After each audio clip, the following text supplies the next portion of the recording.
how grief shows up in each and every person, a child, a teen, or adult, actually can look really different. Grief is, while it's universal, meaning everyone experiences it, it's very individualized. So it looks different for each and every person.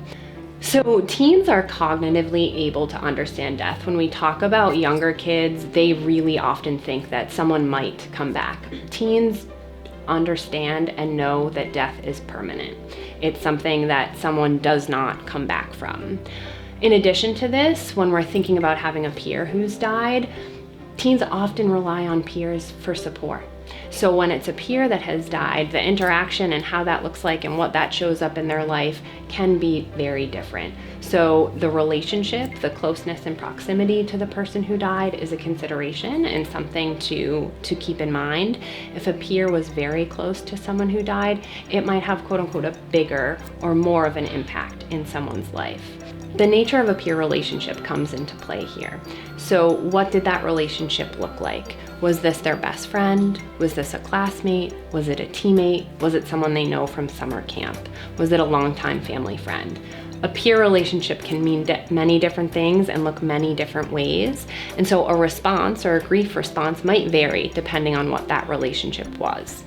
One of the things that's important to consider is that we as adults and you as parents and caregivers might not know what the nature of that relationship was.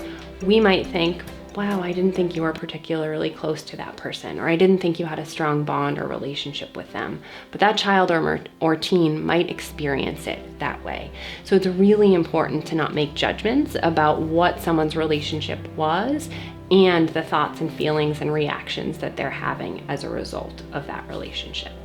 Their world has been disrupted in a really, really huge way. And so no matter the sort of nature of the relationship or the closeness of the relationship, their assumptive world has shifted, meaning the world that they thought they knew is different. It has changed in a huge, huge way. They understand now that someone their age, a peer of theirs, has died, isn't here any longer, and that is something that they likely never thought they would have to face, deal with, or confront.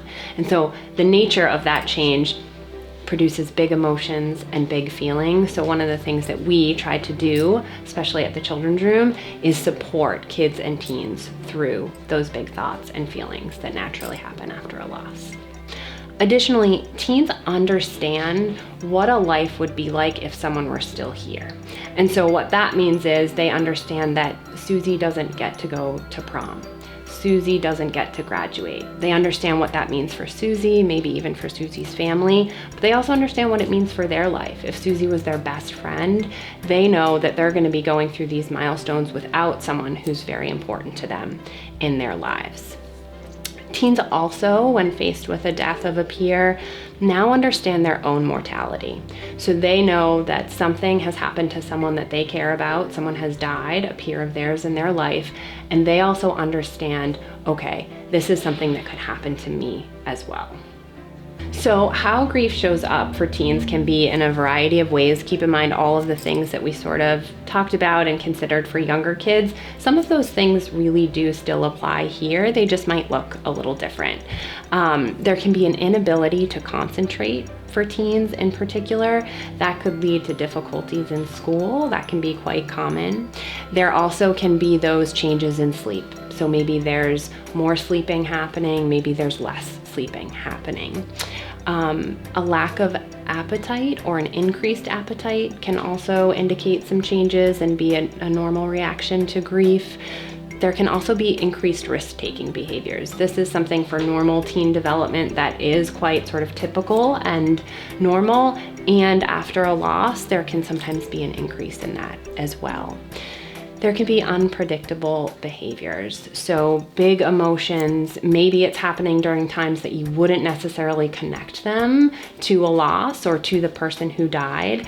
There can be emotional reactions of sadness, anger, guilt, maybe even relief, anxiety. All of these things can show up in very, very big ways.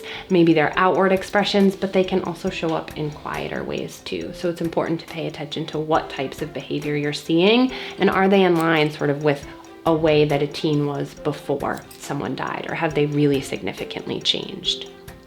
Additionally, they might not be comfortable discussing a death with parents or caregivers in particular. So during this developmental stage, it's really normal for teens to gravitate more towards peers. If a peer has then died, they might not be going to mom, dad, whoever their caregiver is to discuss some of these things.